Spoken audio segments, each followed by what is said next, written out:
C'est 23.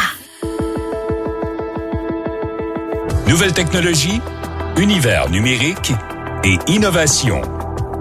Voici Une tasse de tech avec Alain McKenna et Pascal Forget. Bonjour tout le monde et bienvenue à un autre épisode d'Une tasse de tech en compagnie de l'extraordinaire, du virtuel, Alain McKenna. Mon avatar, Pascal, c'est mon avatar qui est là. Je suis en mode virtuel parce qu'en fait, on va vous en parler plus tard dans l'émission, mais j'ai sur la tête en ce moment le casque Vision Pro d'Apple, le fameux casque.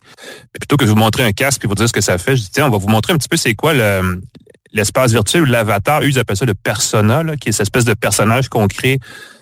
Écoute, la création de personnages, c'est un peu bizarre, on en parlera tantôt, là, mais ça permet de se reproduire en numérique, là, comme vous voyez en ce moment. Ce que vous voyez pas en ce moment, c'est que j'ai pas du tout l'air de ça en vraie vie en ce moment, parce que j'ai premièrement pas la même barbe, parce que j'ai oublié de la raser. J'ai détaché mes cheveux, fait que j'ai les cheveux longs, puis j'ai un casque sur la tête, donc j'ai clairement pas les yeux dégagés. Et j'ai pas aussi non plus le même chandail. Donc clairement, c'est une façon de s'idéaliser, de se projeter dans le virtuel, mais ça permet de faire des choses pas mal de fun avec le casque, on en parlera tantôt. Oui, puisque tu parles du casque Apple Vision Pro, et ceux qui nous écoutent vont peut-être se demander de quoi on parle. Ça va vous encourager. Je vous le dis, ça vaut la peine de jeter un coup d'œil sur notre version YouTube du podcast, parce que quand je t'ai vu apparaître, je me suis dit, OK, il a mis un filtre. Il a mis un filtre pour l'adoucir. Écoute, t'es tout beau, tout rasé, mais t'es un peu bizarre. Et là, tu me dis, j'ai le casque Vision Pro, et tu n'utilises pas de micro en ce moment? J'ai des AirPods Pro, en fait, qui sont recommandés d'être portés avec le casque.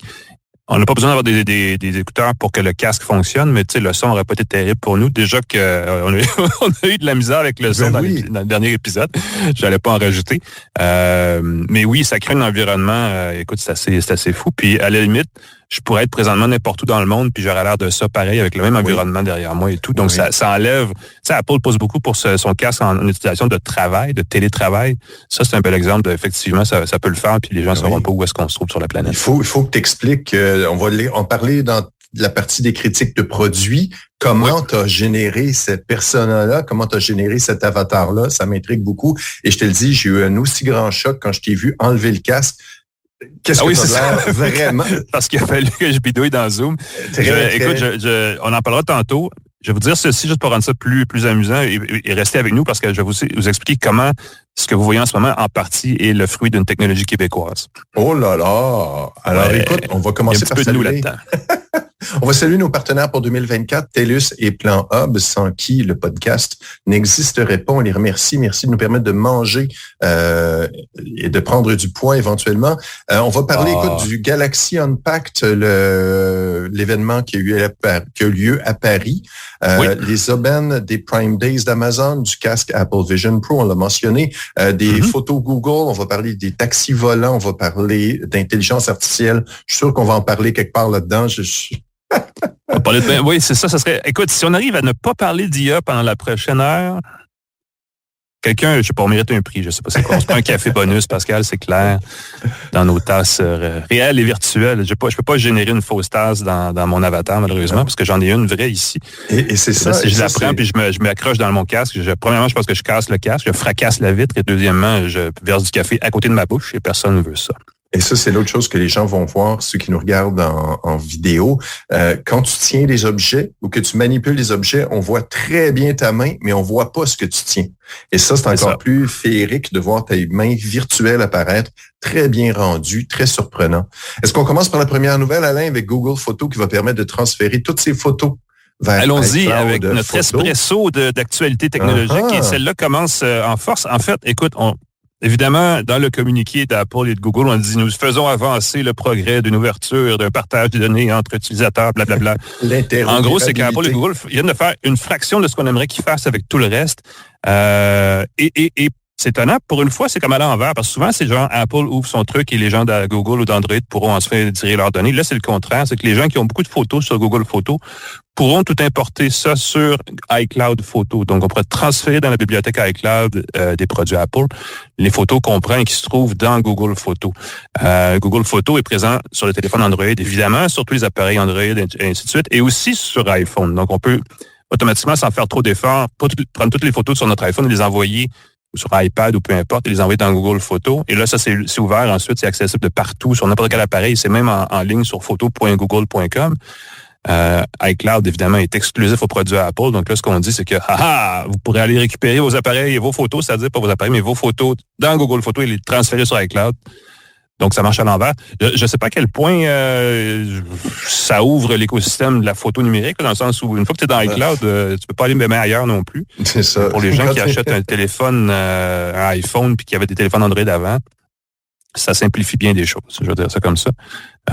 Mais je suis pas sûr que Google sort gagnant de ça, mais ce qui serait le fun, c'est que ça soit comme ça sur tous les environnements numériques, de contenu numérique qu'on crée soi-même, que ce soit plus compatible d'un à l'autre, définitivement. Ben oui, plus c'est interopérable, mieux c'est. C'est un des choses qu'on répète souvent à une tasse de tech.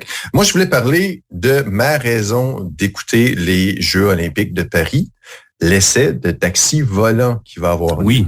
Écoute, c'est depuis 2016 qu'on parle de la compagnie Volocopter qui propose ces drones dans lesquels on peut embarquer 2 passagers. C'est comme la cabine d'un hélicoptère, mais avec 18 hélices sur le dessus qui sont alimentées par 9 batteries rechargeables. Il y a beaucoup de redondance là-dedans. Je pense que ça peut fonctionner avec juste 4 des 18 hélices sans s'écraser. C'est quand même assez impressionnant. C'est un petit drone 2 places, donc c'est assez gros, assez surprenant. On va pouvoir en faire l'essai. Le groupe Aéroport de Paris a reçu l'autorisation pour faire une plateforme flottante près du quai d'Austerlitz pour le décollage et l'atterrissage des vols d'essai. Des drones habités pendant les Jeux. Je trouve ça complètement débile. La question, combien ça coûte? Ça coûtera rien parce qu'ils n'ont pas eu l'autorisation de faire des vols payants commerciaux. Ce n'est pas commercial, oui. Fait que ça va être des vols de démonstration. Bien de voir ça. L'autonomie est de 30 km seulement. C'est pas beaucoup, mais ça se fait à 110 km/h, sans passer par la circulation, sans feu rouge, sans rien. C'est vraiment fantastique. Ils vont pouvoir voler entre les quais d'Austerlitz, Charles de Gaulle, Le Bourget, l'aéroport d'Issy, les Moulineaux. Ben oui. Ça, on dirait une émission pour enfants. Moi, ça me fait rire beaucoup, beaucoup. Les tests doivent avoir lieu entre 8h et 17h. C'est assez limité. Il n'y a pas plus de 2 vols par heure. Pourquoi? Parce qu'on craint la pollution sonore. Le drone Volocopter, qui s'appelle Volocity, serait 4 fois moins bruyant qu'un hélicoptère standard. Mais ça reste quand même un bruit qui peut être embêtant. Je pense aux gens qui se plaignent du REM, qui circule régulièrement. C'est un nouveau bruit, c'est un grondement, c'est un bruit qui va apparaître, qui peut être embêtant. Fait qu'on va tester ça à Paris. Fait que pendant les Jeux, je suis convaincu que quand on va voir des scènes de Paris, des Jeux et tout, on va sûrement voir il va avoir Volocopter qui va être là-dessus. Et ce qui est flyé, c'est ceux qui ont Flight Simulator de Microsoft. J'en parle souvent, ça me fait triper.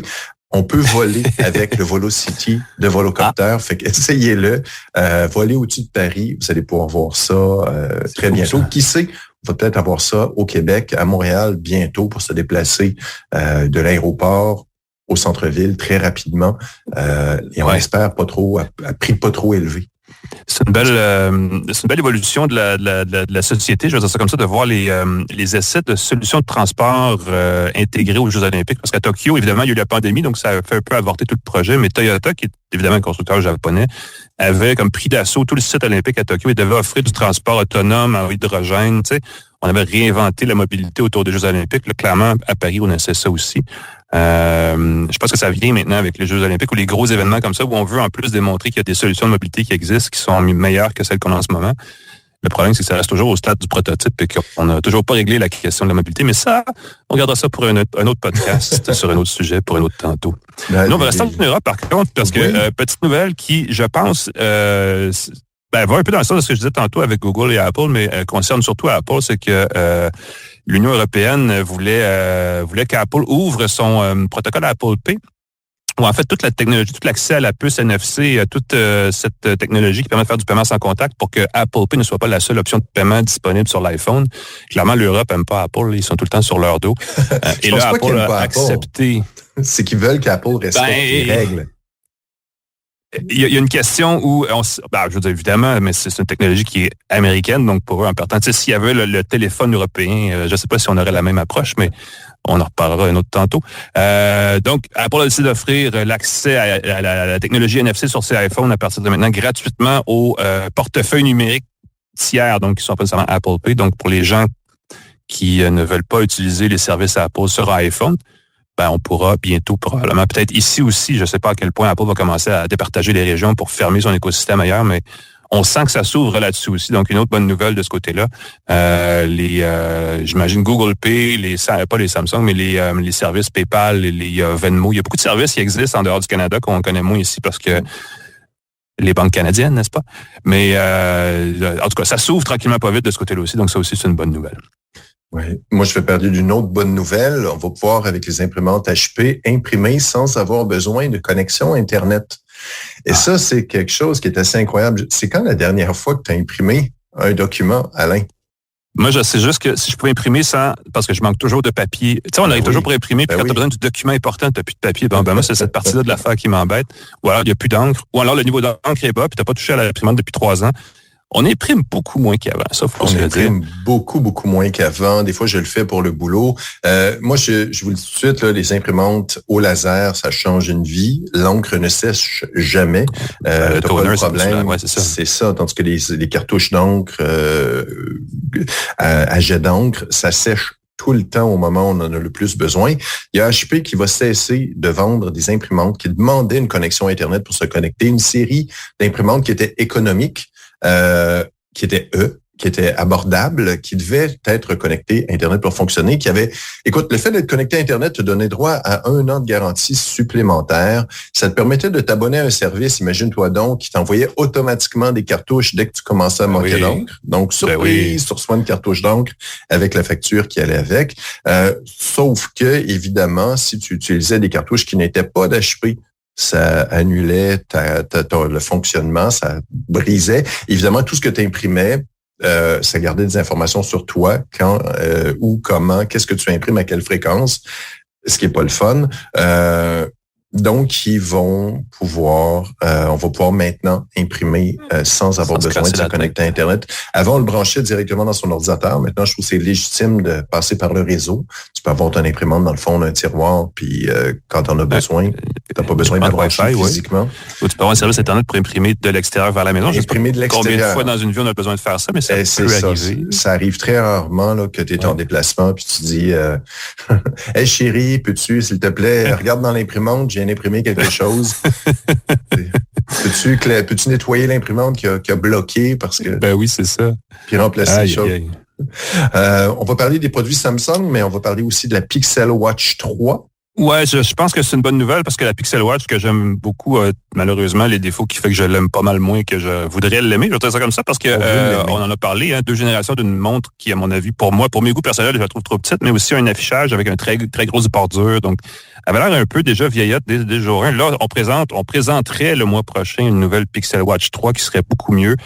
Entre autres, elle va être un plus large cadran. Il va y avoir une version à 41, une version à 45 mm. Donc, déjà, en partant, ça va être le fun. Et on aurait réduit la bordure de 5 mm et demi à 4 mm ou 4 mm et demi selon le cas. Donc, il y a encore une bordure, mais elle va être un petit peu plus étroite. Mais surtout, on a doublé la luminosité. On parle de 2000 nits. Donc, c'est une montre qu'on va pouvoir regarder en plein soleil sans se casser la tête.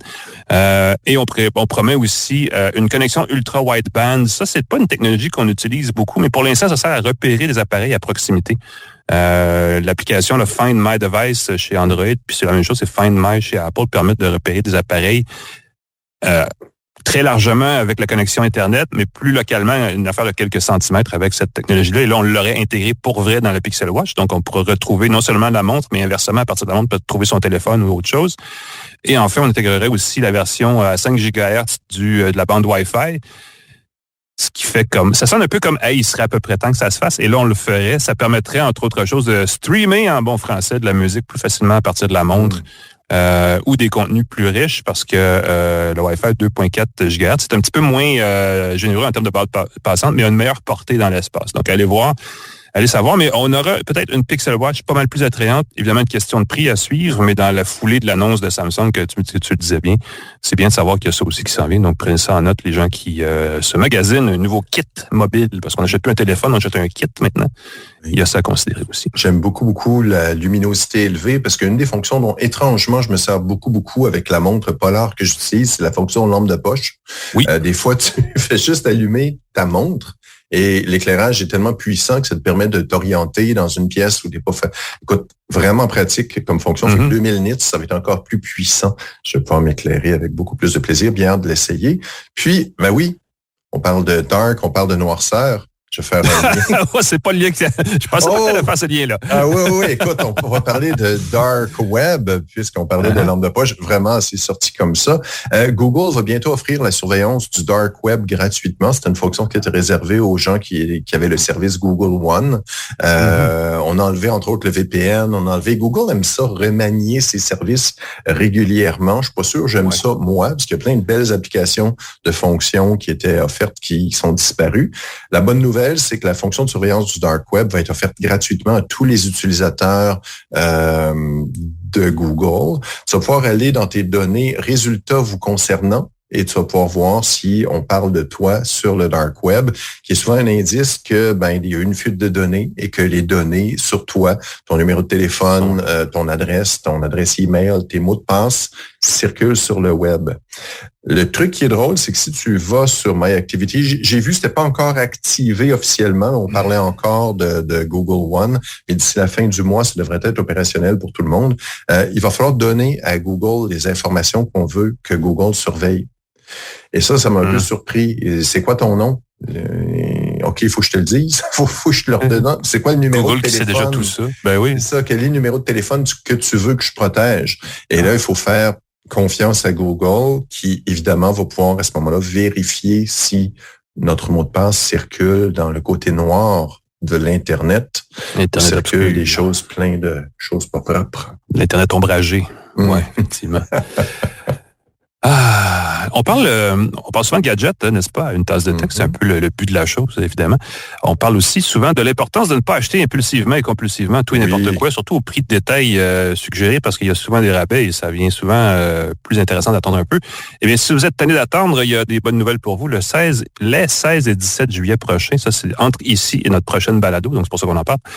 C'est à ce moment-là qu'auront lieu les Prime Day d'Amazon, les fameuses journées Prime qu'Amazon organisait aux États-Unis avant, maintenant aux États-Unis, au Canada et partout dans le monde. Et ce sont des journées où il y a beaucoup de rabais dans l'électronique, surtout dans les technos. On parle de rabais qui peuvent aller jusqu'à 60%. Donc, si vous magasinez pour les vacances, pendant les vacances ou peut-être en vue de la rentrée des petits appareils électroniques, ce sont peut-être les deux bonnes journées à aller voir sur Amazon ce qui se trame en termes de rabais. C'est le bon moment aussi pour faire un achat groupé parce qu'on sait, on parle beaucoup des frais, des problèmes de livraison liés à Amazon, surtout au niveau du déplacement des nombreux camions là, qui ne sont pas tous électriques, pour ne pas dire qu'il n'y en a pas un tabarouette qui est électrique. Donc, il y a la pollution que ça entraîne et tout le reste.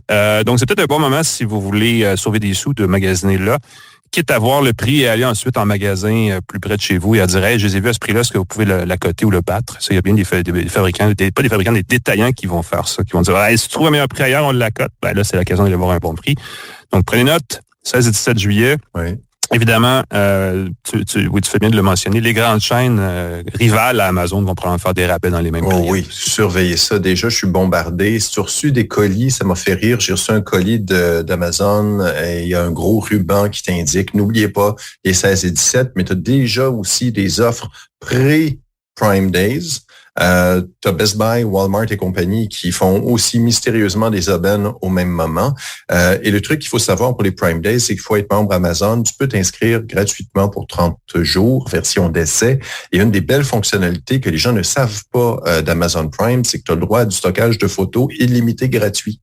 Et ça, c'est encore là. Je sais pas pour combien de temps, mais ça, on parlait de transférer ces photos de Google à Apple qui à un moment donné coûtent des sous au-delà d'une certaine quantité. Sur Amazon, ça reste illimité. On touche du bois.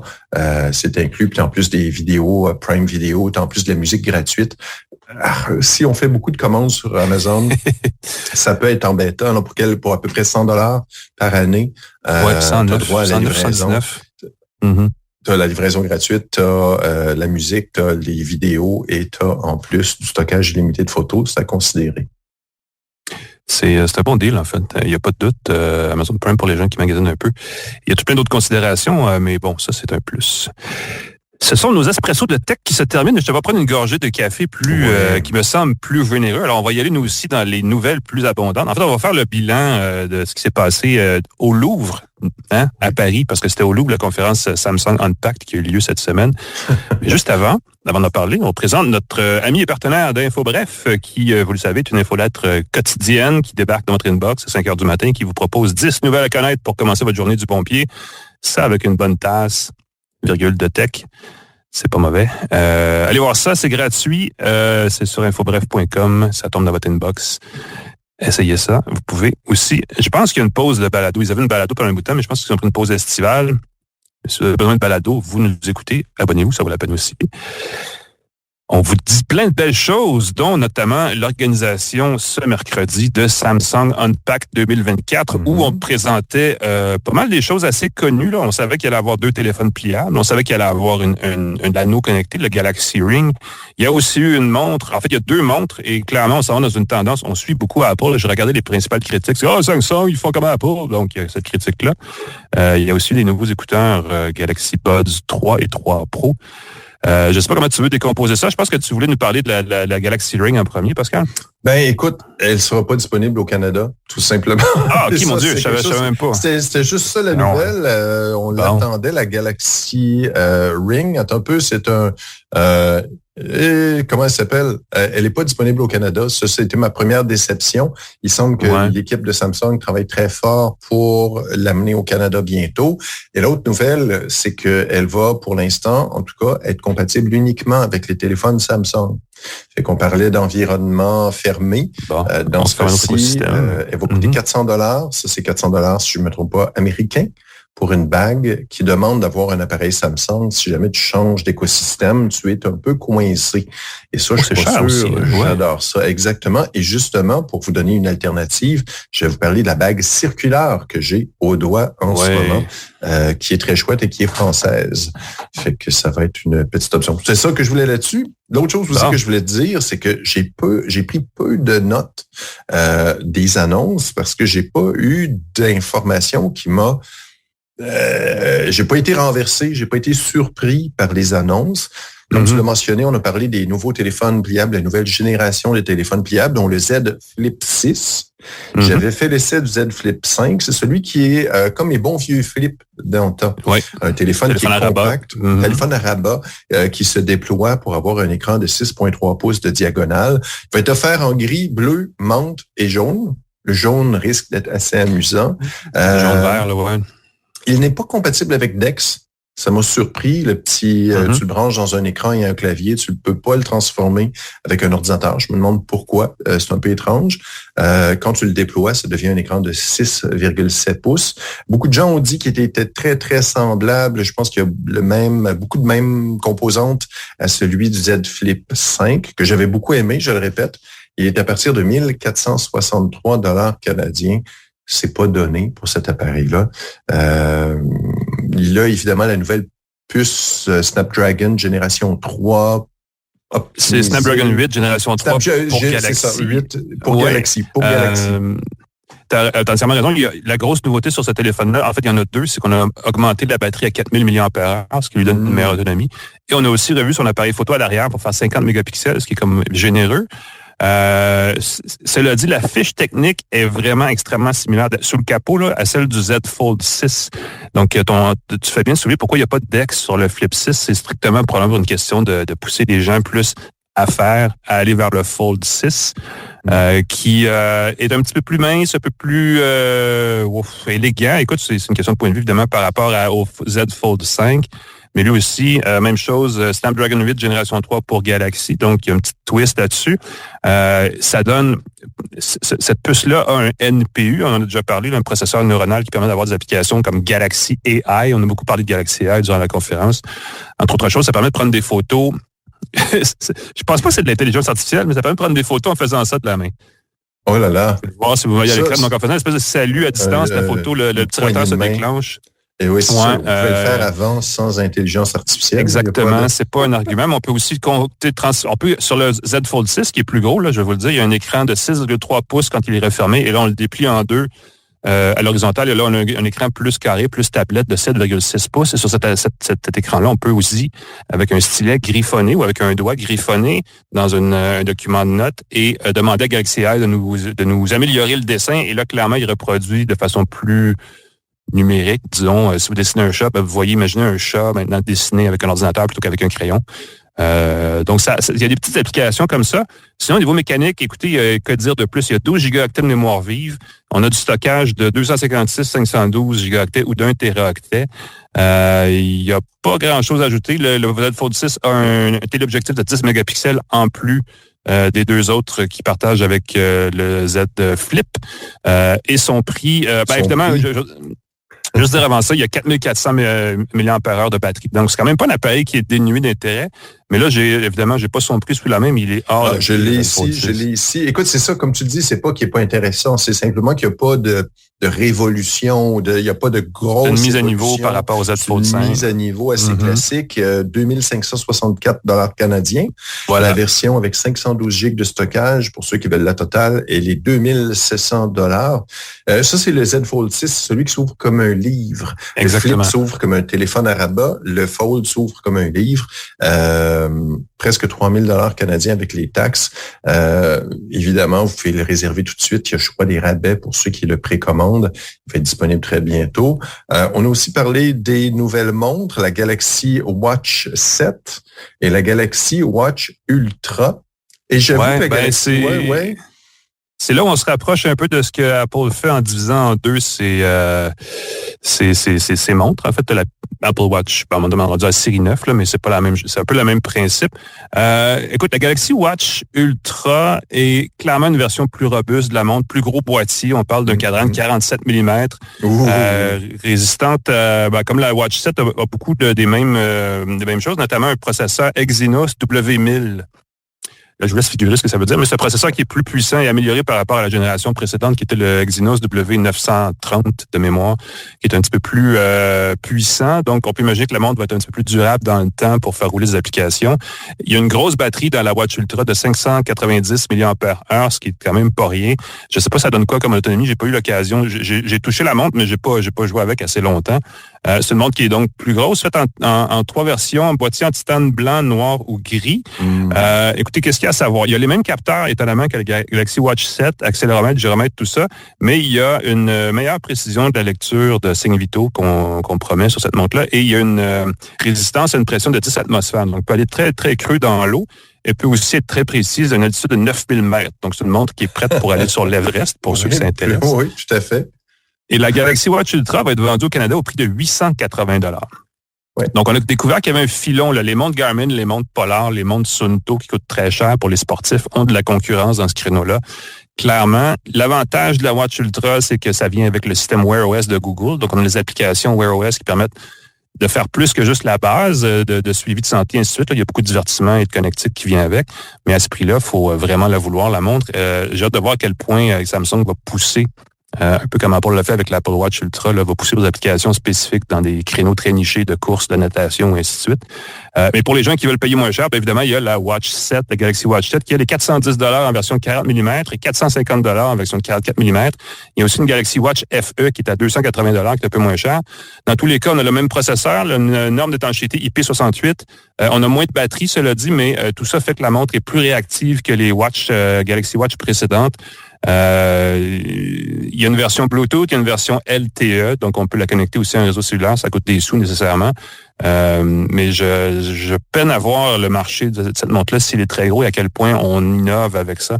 Il y a clairement de la concurrence qui s'en vient avec la Pixel Watch 3 aussi, donc c'est un créneau assez compétitif. J'ai eu droit à une démo de la Watch 7 et il n'y avait pas grand-chose à présenter de nouveau sur l'appareil. Donc, il faut vraiment avoir besoin d'une nouvelle montre. avoir envie d'une nouvelle montre. Si vous sentez l'absence d'émotion dans ma voix quand je parle de la Watch 7, c'est que je peine à trouver... C'est pas des montres durables. À date, les montres Wear OS que j'ai essayées n'étaient pas très durables et coûtaient très cher. Donc, j'ai de la misère à dire « Ah, celle-là va vous durer 8 ans, donc allez-y. » Parce que j'ai pas encore la preuve que ça se peut. Alors que les Apple Watch que j'ai vus à date, il y a encore des séries 2, 3 qui sont en marché depuis 6 ans, que les gens utilisent et qui fonctionnent encore très bien. Donc, c'est un peu ça la différence pour moi entre les deux écosystèmes, en dehors de tout le reste, évidemment. Donc, c'est un peu difficile à voir, mais à suivre. Samsung aussi, je finis ça rapidement, a aussi présenté les écouteurs Galaxy Buds 3 et Galaxy Buds 3 Pro. Les deux sont des écouteurs boutons intra-auriculaires, donc il y a une annulation du bruit passive et il y a aussi une annulation active dans les deux cas, mais elle est meilleure dans le cas des 3 Pro, parce que c'est Pro, on peut pas niaiser avec ça.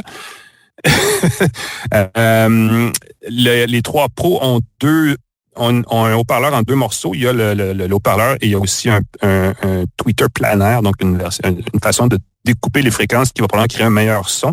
On propose aussi il l'appelle le Samsung Audio 360, ce qui j'imagine est l'équivalent d'un Dolby Atmos ou d'un audio spatial dans certaines autres marques d'écouteurs.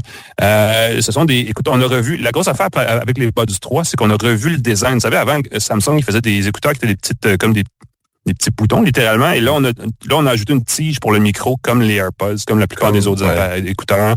Donc, clairement, on vient un design qui, de plus en plus, ça vient universel.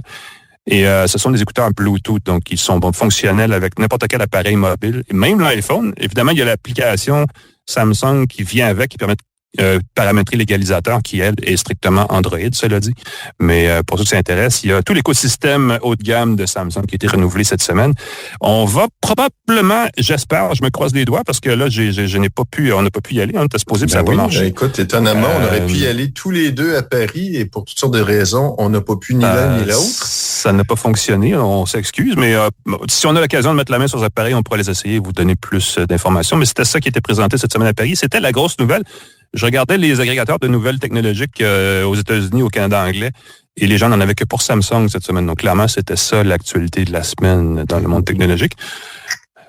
Et ça se résume, vous avez vu là, en quelques minutes à peine. Donc, c'est ça. C'est ça la semaine dans les technologies, mon cher ami. Et si jamais vous avez des commentaires ou des choses qu'on aurait pu rater, n'hésitez pas à nous écrire. J'aime ça quand on reçoit des courriels des gens qui nous disent « Vous avez oublié ça, vous auriez dû parler de ça, tel détail m'intéresse. » Et je me permets de le dire, la montre Pro de Samsung, je la trouve jolie. Plus que l'Apple Watch Pro. Ils ont aussi des cadrans très colorés, exclusifs, qui sont pas mal cool aussi, effectivement. Mais ça ressemble beaucoup je vais dire à ceci, l'Apple Watch Pro. Le cadran de la Watch Ultra, il est rond, comme un cadran de montre. Alors, c'est sûr que c'est un plus sur l'Apple Watch Ultra, qui elle est toujours aussi rectangulaire. C'est peut-être une question de goût rendu là, mais effectivement, une montre au cadran rond, c'est pas mal plus le fun. Mais dans un cadre carré, moi, je trouve ça fantastique, le fait que ça fasse comme les montres, il y a un petit côté, instrument d'avion.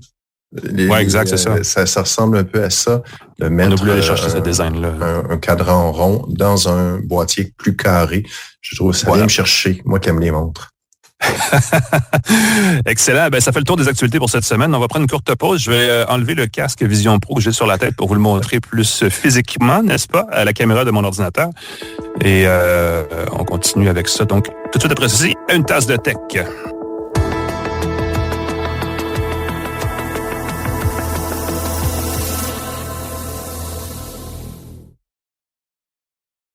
De retour à Une tasse de tech avec Alain McKenna et Pascal Forget.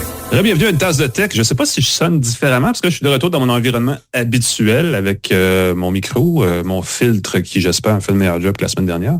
Et ton vrai visage? Mon vrai visage. Et là, ceux qui nous voient en vidéo voient que j'ai un petit peu de roux au niveau du front. C'est que je viens d'enlever le Vision Pro, le casque Vision Pro de ma tête. C'est pas que j'ai porté dans les dernières 20 quelques minutes qu'on a fait le premier segment. Et ça finit à la longue par forcer, mais le casque, je vous dis pas n'importe quoi, je l'ai, il est là, il a l'air de ça. C'est un bidule qui se porte. Écoute, je pense qu'on va rentrer dans le vif du sujet parce que... Vas-y, on va parler... À côté, mais parlons-en. Je l'ai depuis quelques jours. Ton essai, tu l'as, voilà. C'est un casque qui, vous l'avez probablement entendu dire, est en vente au Canada à partir du 12 juillet. Donc, soit maintenant, si vous nous écoutez aujourd'hui, ou plus tard, ou en tout cas dans le passé, ou en tout cas ces jours-ci, entre dans le marché canadien. Son prix de base est de 4 999 $, donc 5 000 piastres. Ça, c'est de base avec 256 gigaoctets de stockage. Mais on peut avoir une version à 512. Puis je pense qu'il y a une version à teraoctets aussi de stockage qui, les deux, coûtent évidemment plus cher. Donc, on peut payer cher pour cet appareil-là. C'est la première chose que tout le monde dit, c'est ça, il est bien faire, puis c'est correct, ça enlève rien à la technologie. Mais je vais dire ceci, le casque HoloLens de Microsoft coûte aussi 5 000 $ et j'entends personne dire que c'est cher. Oui. Parce qu'évidemment, personne n'est intéressé par le HoloLens. C'est ce que je comprends. C'est aussi un appareil industriel. C'est un appareil on a trouvé des applications industrielles. Voilà. Donc, le casque Vision Pro se veut pro aussi, mais voilà, c'est créativité plus coopération dans une usine, par exemple. Voilà, c'est la différence étant que Microsoft est déjà très B2B dans ses opérations et on voit les applications du HoloLens dans un garage, un concessionnaire, des choses comme ça. Donc, puis là, ça sonne naturel. Parce que le casque est très industriel dans sa confection aussi. Alors qu'Apple étant Apple, on vise plus le bureau, le col blanc, le travailleur de l'information, quitte à être même le télétravailleur ou le travailleur mobile. Avec un casque qui est fait de très jolis matériaux, la bande élastique en tissu derrière qui tient bien, qui est douce, qui est pas très agaçante. Le boîtier à l'avant est en alu, en verre. Je suis sûr qu'il y a des vidéos où il y a des gens qui ont essayé de le tirer en bas d'un 3e étage puis qui s'est fracassé. Puis ils ont fait ce casque est fragile, mais je vois pas personne qui va fracasser son casque. Quoi qu'il n'y a pas eu des gens dont l'écran craquait? Je pense que c'est dans les premiers exemplaires. Je peux pas dire qu'il est. Il n'y a pas de situation où en ce moment je l'ai porté, je fais j'ai peur de le casser. Il y a des gens, je pense, qui vont probablement essayer de le porter à vélo. Il y a des gens qui vont le porter dans la vraie vie parce qu'on voit toujours à travers le casque les caméras. Il y a des caméras vers l'avant du casque qui pointent vers devant soi et qui nous renvoient dans l'écran du casque ce qui est devant nous. Donc c'est comme si on avait des lunettes, d'une certaine façon. Des lunettes de ski, on s'entend, c'est pas un appareil qui est ça ressemble à des grosses lunettes de ski. Il faut que je le dise, on dirait des grosses lunettes de ski. Voilà. Les caméras dans l'écran devant, donc qui pointent vers l'extérieur devant soi sur le casque, ont été créées. C'est une solution de réalité augmentée qui a été créée par une compagnie québécoise qui s'appelait Vervana, qui a été rachetée par Apple en 2017. Ils avaient créé un casque qui s'appelait le Totem. Et ils ont travaillé ensuite avec Apple pour l'intégrer au Vision Pro. Et c'est ce qui permet, à mon avis, c'est une grosse partie de la magie de ce casque-là. C'est d'avoir réussi à intégrer l'environnement autour de soi et d'ajouter à ça du numérique, qui crée une réalité augmentée, réalité mixte, qui est extrêmement convaincante. Ceux qui ont vu tantôt le début de l'émission en vidéo, où j'étais l'espèce d'avatar de moi-même et tout ça, cet avatar-là, duquel aussi on voit les mains, parce que la caméra devant le casque filme aussi les mains, donc en plus de son visage, on peut mettre nos mains dans des environnements virtuels. Ce personnage-là, chaque personne qui a une Vision Pro a son propre personnage, et on peut réunir ces gens-là dans une pièce virtuelle physiquement. C'est-à-dire qu'on peut créer, par exemple, une salle de conférence où 4, 5, 6, 7, 8 personnes sont assises autour d'une table, mais chaque personne occupe un espace, un véritable espace dans cet environnement virtuel-là, comme si c'était des vraies personnes dans une vraie salle de conférence. Donc, quand on parle d'une personne, même virtuellement, on regarde l'avatar de cette personne-là. Donc, dans la pièce virtuelle, les gens regardent les gens à qui ils parlent. Donc, ça rend le virtuel extrêmement concret. C'est vraiment une expérience spéciale. Dans une salle de conférence, on peut s'asseoir tous en rond. On peut aussi créer une salle de présentation où on est tous devant le même écran avec un film, une série Ted Lasso, par exemple, d'Apple TV+, Disney+, aussi, la vidéo de son choix, une présentation PowerPoint. Donc, les applications comme ça de rencontres virtuelles sont extrêmement bien faites. Et clairement, je pense que c'est vers ça qu'Apple veut aller avec son casque, de dire, il est cher, il s'adresse à une clientèle qui a les moyens et probablement même une clientèle d'affaires en entreprise ou pas, qui veut justement se réunir comme ça sans tous être à la même place, comme s'ils étaient à la même place. Et ça fonctionne assez bien.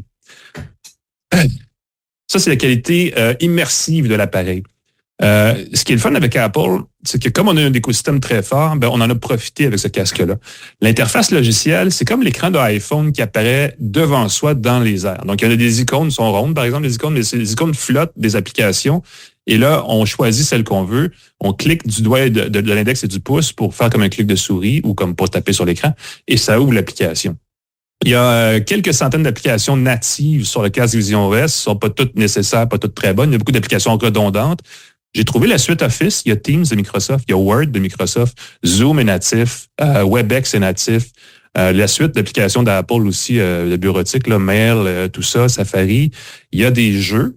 Il y a beaucoup de jeux qui ont été portés de l'environnement du Quest de Meta. Donc, il y a des jeux qui sont portés rapidement, mais dont l'interface n'a pas été ficelée pour fonctionner correctement avec l'environnement du casque qui s'appelle Vision OS.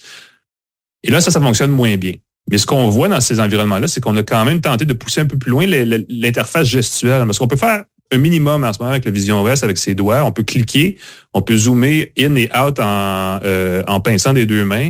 Je pense qu'on peut double taper ou on peut taper longtemps. En tout cas, il y a des trucs. Et là, ce qu'on a créé dans certains jeux, ce que j'ai vu, c'est qu'on pouvait utiliser le majeur et le pouce plutôt que l'index et le pouce pour créer un deuxième type de clic.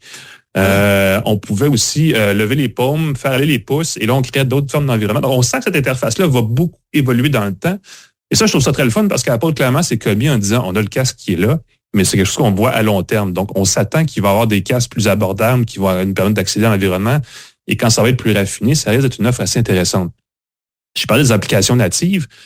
On a aussi dans l'App Store du Vision OS, du Vision Pro, un onglet pour les applications d'iPhone et iPad compatibles avec le casque. Et ça, il y en a 1,5 million. Et là, j'ai trouvé Slack. J'ai trouvé des jeux. Il y a un jeu une espèce de SimCity pour construire des villes. Là, on est comme dans les airs au-dessus de la ville, puis on construit notre ville. C'est assez cool. C'est sûr qu'il y a ces environnements-là conçus pour un écran 2D qui apparaissent dans le Vision Pro, apparaissent comme des fenêtres flottantes en 2D. Alors là, on triche un peu parce que c'est pas immersif.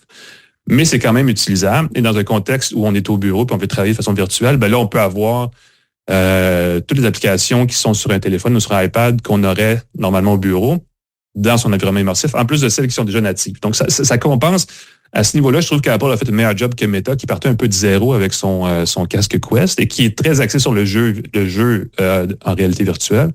Alors qu'Apple, dès le jour 1, la partie plus travail informatique est très bien couverte. Dans les applications qu'on va chercher sur iPad et iPhone, elles ne sont pas toutes là. Il faut que le développeur les approuve.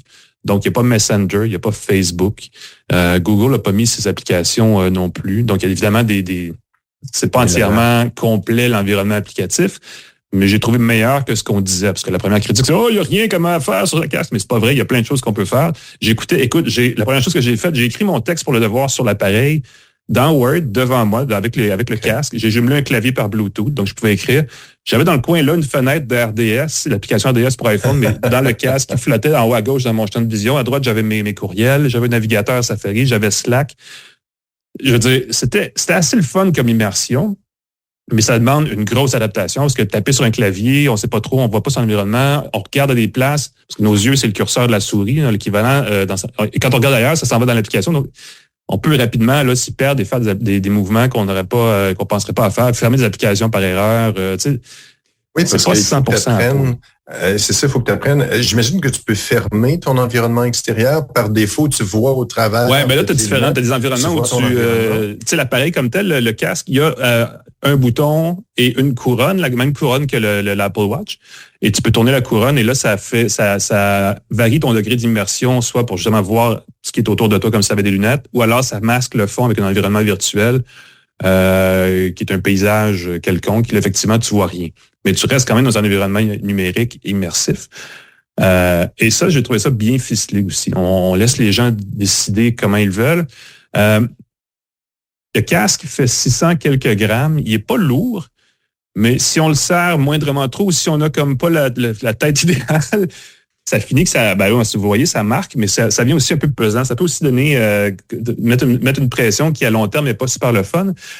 Là, je lisais des critiques de gens qui l'ont essayé aux États-Unis pour comparer ce que je pensais de ce qu'eux pensaient. Puis là, les gens sont mais on peut pas le porter pendant 14 heures de temps. Puis comme, wow, du calme, les amis, là, c'est pas fait. Peu importe ce que vous utilisez, c'est ça. Faut prendre une pause. Sinon, à toutes les heures, au minimum à toutes les 2 heures de 10, 12, 15 minutes. Et ça tombe bien. Et là, je vais façonner ça comme si c'était positif, mais la batterie, l'autonomie du casque Vision Pro est de 2 heures. C'est pas beaucoup. C'est clair que c'est un défaut. Mais en même temps, au bout de 2 heures, il faut arrêter de l'utiliser. Il faut prendre une pause. Peu importe ce que vous faites, même sur une tablette, même sur un téléphone, il faudrait arrêter aux 2 heures. Donc, prenons ça comme un signal qu'il faut prendre une pause. Cela dit, comme c'est un casque qui est surtout conçu pour des expériences immersives statiques, c'est facile de le brancher dans le mur en permanence et de l'utiliser toujours branché. Je vois personne qui va mettre la batterie dans sa poche, qui va partir se promener dans sa maison, sauf les espèces de geeks qui veulent prouver que c'est faisable, mais ça c'est pas une bonne approche. On n'est pas rendu là encore à cette technologie-là, donc elle sert pas à ça. Et le bloc de pile, il est à part, il n'est pas intégré au casque. Et ça, c'est l'autre truc, c'est que la batterie, elle est, tu le dis bien, elle est grosse comme un iPhone à peu près, et elle n'est pas amovible. Le fil, il est comme dedans, là. On peut pas la débrancher puis mettre une deuxième batterie. Par contre, il y a un port USB-C à côté du fil, et là, on peut brancher une autre source d'alimentation, que ce soit une batterie externe, ou une deuxième batterie, tu sais, ou qu'on branche directement dans le mur. Donc, c'est un défaut, mais moi, j'ai pas trouvé ça bien grave. Ce qui est agaçant, c'est que le fil pour le brancher dans le mur est pas très long. Et ça se porte à gauche. La batterie se porte à gauche.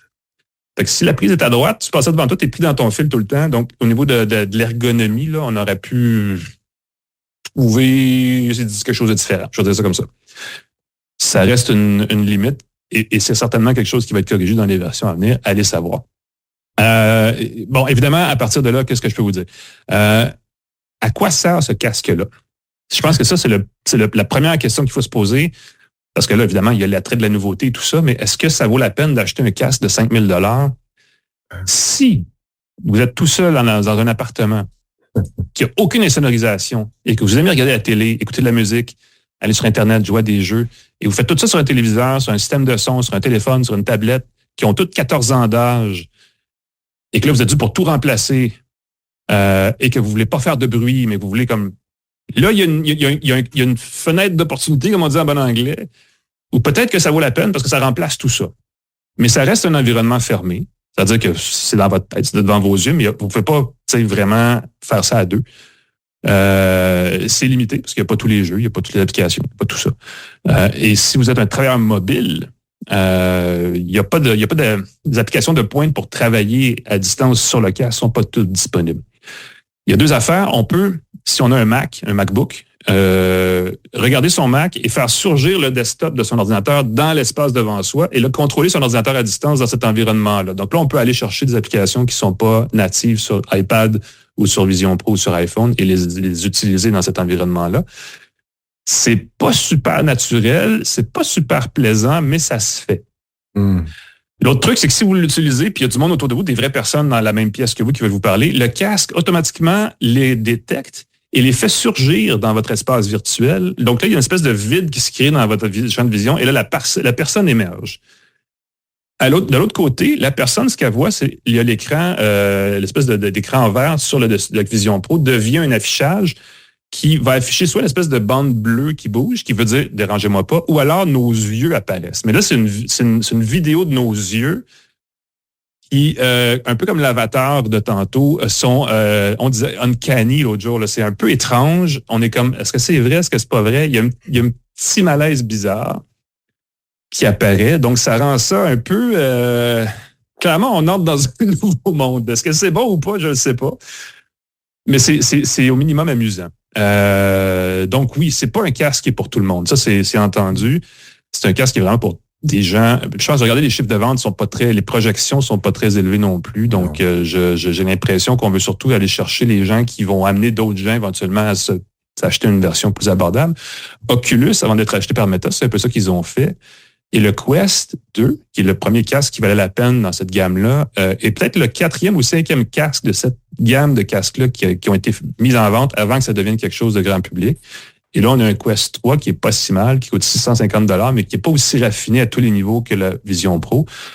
Donc, j'imagine que dans 2-3 ans, la conversation va avoir beaucoup changé par rapport à ça, avec un casque, mettons, un Vision tout court, ou un Vision 2 qui sera, mettons, 650 $ lui aussi, je sais pas. Et qui sera certainement assez polyvalent, mais plus abordable et plus intéressant pour le grand public. Donc, on est là par rapport à ce casque-là.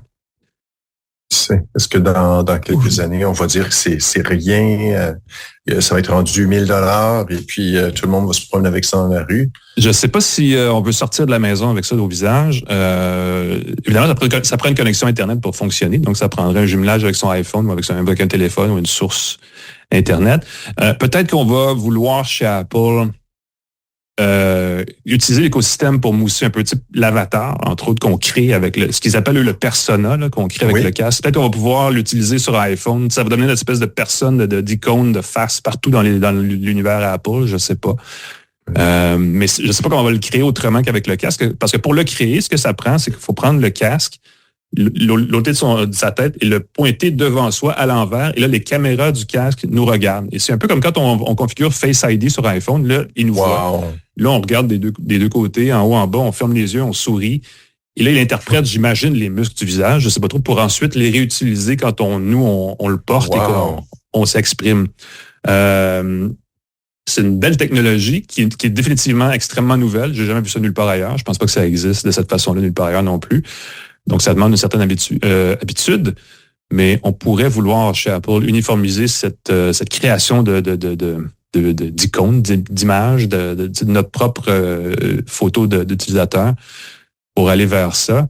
Je me serais attendu à ce qu'on crée, parce que quand on crée, on peut créer un emoji, ou ça s'appelle ça un memoji là, sur les iPhones et tout ça, où c'est une version plus bonhomme animé de son visage. Je pensais qu'on serait allé vers ça avec le Vision Pro, mais on y va vraiment avec le réalisme le plus fidèle possible. Et ça ouvre un autre monde, là, définitivement. Et comme on a Bluetooth et tout ça, on peut jumeler des accessoires. Donc, on imagine qu'il y a certaines industries qui vont se précipiter pour utiliser cet écosystème très réaliste pour offrir des expériences sensorielles, multisensorielles. Je suis en train de dire des affaires. Vous pensez que oui, je l'ai dit. Ça va arriver avec des objets, des jouets, des choses qui vont être bizarres, au minimum. Écoute, oui, parce que juste le fait de voir comment tes mains sont reconnues, j'ose pas imaginer qu'est-ce que ça pourrait faire dans l'industrie de la porno. C'est ça, bel exemple. Tout ce qui est haptique, éventuellement, rétroaction du toucher, tout ça là, pourrait effectivement bonifier l'expérience. C'est quelque chose qui va être assez terrifiant si c'est fait comme ça. Alain, je t'en reviens un peu. Écoute, c'est un beau casque. Je vais continuer à l'essayer. On en reparlera peut-être un jour. J'essaie d'installer Vision OS 2 qui est en bêta en ce moment. Il faut être développeur. Je suis cheap. Les deux ne vont pas bien ensemble. On en parlera peut-être un peu plus éventuellement parce qu'il y a beaucoup d'évolutions possibles avec l'interface, entre autres. Donc, puis, je vais l'essayer si tout va bien la semaine prochaine. Fait que j'ai bien hâte de te donner mes impressions. Si tu as des suggestions de choses à faire, tu me le diras aussi. Puis ceux qui en commandent un, dites-nous-le, écrivez-nous. On est très contents. Oui, parce que je veux essayer. Il faut que j'ai des amis qui ont une Vision Pro parce que je veux faire l'expérience de salle partagée, là, soit que ce soit pour regarder un film ou jouer à un jeu. C'est peut-être pas aussi simple, là, mais faire vraiment une rencontre de groupe. Ça vaut la peine d'être essayé, là, définitivement, c'est un bel environnement. Puis si jamais t'es sur place puis tu as le temps de l'essayer, tu me feras signe, Pascal, on le fera. Ça serait très drôle. Je te donnerai l'heure à laquelle je vais l'essayer. Excellent. Et on pourra se croiser. Génial. Quelques minutes pour parler de ma super bag. Oui, c'est un bon sujet parce que clairement, il y a un créneau là, avec la Galaxy Ring, avec la Oura dont on a parlé il y a un petit bout de temps. Oui, la Ultra Human aussi, qui est une montre indienne qui permet de mesurer son activité physique avec son doigt. Pourquoi? Parce que c'est le fun de mesurer son sommeil sans avoir un bracelet au poignet. C'est un peu inconfortable pour le faire. La bague circulaire se veut la plus mince du monde. Elle n'est que 2,5 mm d'épaisseur. Honnêtement, je sens pas une grosse différence. Les autres Oura et Ultra Human, c'est quoi? 2,5, 2,6, 2,7. Légèrement, mais on parle de fraction de millimètre. C'est pas beaucoup plus épais. Je viens de terminer mes 2 semaines qui sont nécessaires pour calibrer la bague pour qu'elle puisse nous donner des statistiques adaptées, entre autres détecter notre chronotype. Ça me dit quand est-ce que j'ai un bon pic pour me concentrer, quand est-ce que j'ai un bon pic pour travailler efficacement. C'était plutôt juste parce que hier, j'étais en train de me dire, là, j'ai plein d'idées, tout va bien, puis ça vibre, et ça me dit, hey, c'est un bon moment pour te concentrer. J'ai dit, tu viens de m'interrompre. Alors que c'était fantastique, il a détecté cette activité-là. Ça permet de faire un suivi d'entraînement, ça permet de mesurer son sommeil, je le répète, sans bracelet. Ce que j'aime beaucoup, écoute, juste pour dire, il y a le moniteur de fréquence cardiaque, de température dedans, même si c'est tout petit. On a un mode live qui permet de voir c'est français. On a un mode live qui permet de voir en direct l'information de sa bague. Très, très rigolo. Si on veut se détendre, se concentrer, si on fait une séance d'entraînement, on peut poser son téléphone et voir en direct les informations de sa bague.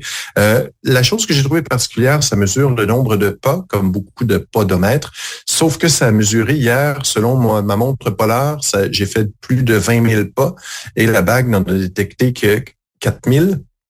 Fait qu'il y a quelque chose dans la mesure des pas que j'ai peut-être mal calibré. Quand je l'ai configuré, après quelques jours, on m'a dit quels sont vos cycles menstruels. J'ai dit, oui, je m'étais trompé dans mon genre quand j'ai configuré. Fait que j'ai dû changer. Peut-être c'est ça qui affecte la mesure, à vérifier si vous avez suivi des pas, de vérifier pourquoi ça fait pas ça. L'affaire que j'aime le plus, c'est qu'elle vibre.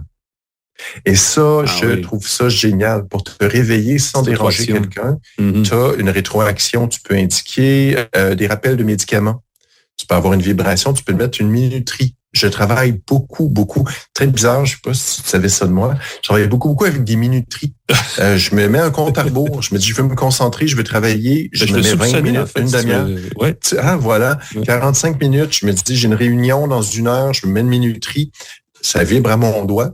Super bien. Encore une fois, j'ai trouvé que la synchronisation était parfois capricieuse. Le traitement des données, ce que je comprends, se fait dans les nuages sur une espèce de petite animation qui prend les données de ta bague. Donc, la bague doit se connecter au téléphone. Le téléphone doit transférer les données dans le téléphone, les envoyer dans les nuages, faire le traitement des données et ramener les données dans l'application. Fait que des fois, c'est pas super rapide pour avoir des données. Il y a plus d'1 semaine d'autonomie, sans recharge. C'est minuscule, c'est à mon doigt. Et là, pourquoi je l'enlève pas? J'aimerais ça te la montrer. Ben, c'est une bague, il y a des capteurs à l'intérieur. C'est juste que j'ai ma taille de doigt est juste légèrement trop petite. Donc, il faut que je l'enlève avec un peu de savon. Et sur mon petit doigt, elle est légèrement trop grosse. Puis le soir, quand tes doigts sont enflés, elle s'enlève plus du tout. Le soir, c'est plus difficile à enlever, c'est plus délicat. Ceci étant dit, ça marche assez bien. C'est pas embêtant. L'autre avantage de la montre circulaire, c'est qu'il n'y a pas d'abonnement. On dit qu'il n'y a pas d'abonnement, contrairement à celle de Oura. Oura, étrangement, sans abonnement, elle est très peu utile. J'ai cessé de la trouver intéressante. Je me disais, je ne paierai pas mon abonnement. Les données sont très grossières sans abonnement avec la Oura. On dit qu'il n'y aura jamais d'abonnement avec la montre circulaire, sauf la bague. Sauf la bague circulaire, je m'excuse, la bague. Mais ça fait les mêmes fonctions qu'une montre. Sauf pour les données avancées. On évoque un abonnement pour des données avancées.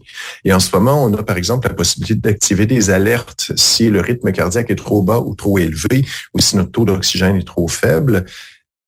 On laisse entendre qu'il pourrait y avoir certaines fonctions plus avancées qui demanderaient un abonnement. Il y a des options qui parlent d'abonnement quelque part. Et ça, à partir de là, j'ai peur un peu que même s'il y aura jamais besoin d'abonnement pour les fonctions de base, qui feront pas un petit changement comme ça. C'est toujours il faudra rendre la version payante plus attrayante. Donc, il y a des serments. Exactement. Elle est $400, ce qui n'est pas donné non plus. Elle est disponible en tout plein de tailles, chose que je vous conseille très fortement de faire, peu importe la bague que vous allez utiliser, prenez le kit d'essai. Vous dites, je connais ma taille de bague. Prenez le kit d'essai parce que les tailles sont standards. Si tu as tel type de bague, il y a des capteurs à l'intérieur.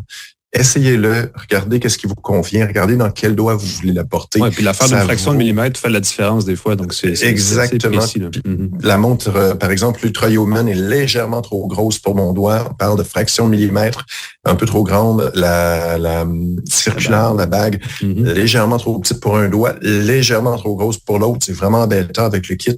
J'aurais peut-être pu trouver quelque chose plus adapté. La Oura, c'est un peu la même chose. Elle est correcte pour mon doigt, mais c'est délicat. Puis il faut aussi aimer porter une bague. Je suis pas un gars qui porte des bijoux normalement. Une montre, oui. 2 montres, oui. Mais une bague, non. Ceci étant dit, je trouve ça étonnamment agréable. En ce moment, j'ai un objectif de perte de poids, Alain.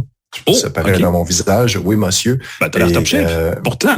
Je sais, je te jure, mais j'ai pris un petit peu de gras. La bague m'aide dans mes objectifs. Et ça, c'est une chose qu'il faut rappeler. Tous les gadgets comme ça d'entraînement ont un effet temporaire très fort. Je vais faire ça, je vais perdre du poids, je vais m'entraîner. C'est comme un abonnement au gym. Hein? C'est comme un abonnement au gym. Tu t'abonnes, ça va durer quelques semaines, à moins d'être très motivé pour la plupart des gens. Je dis pas que c'est pas, ça marchera pas pour vous.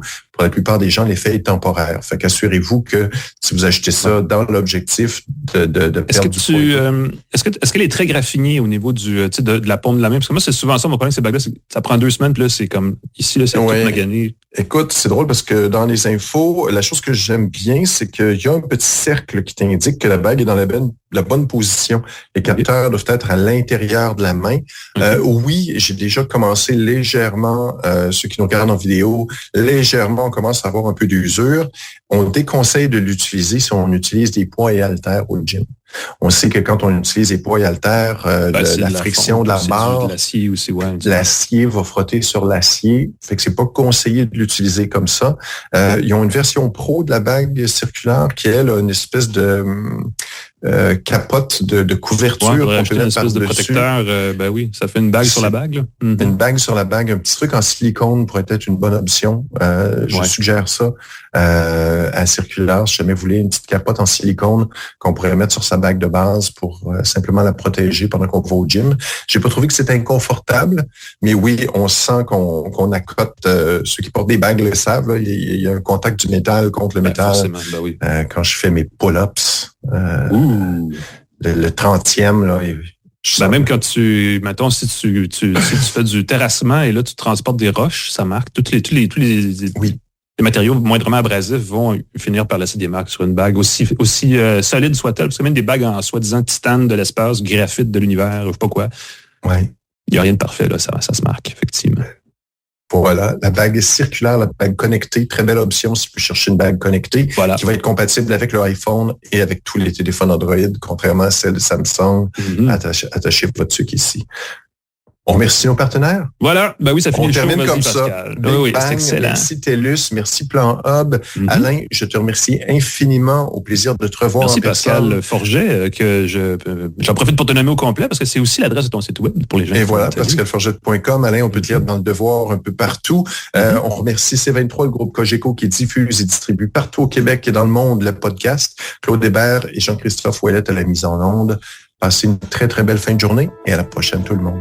Absolument. Salut tout le monde. À la semaine prochaine pour une autre tasse de tech.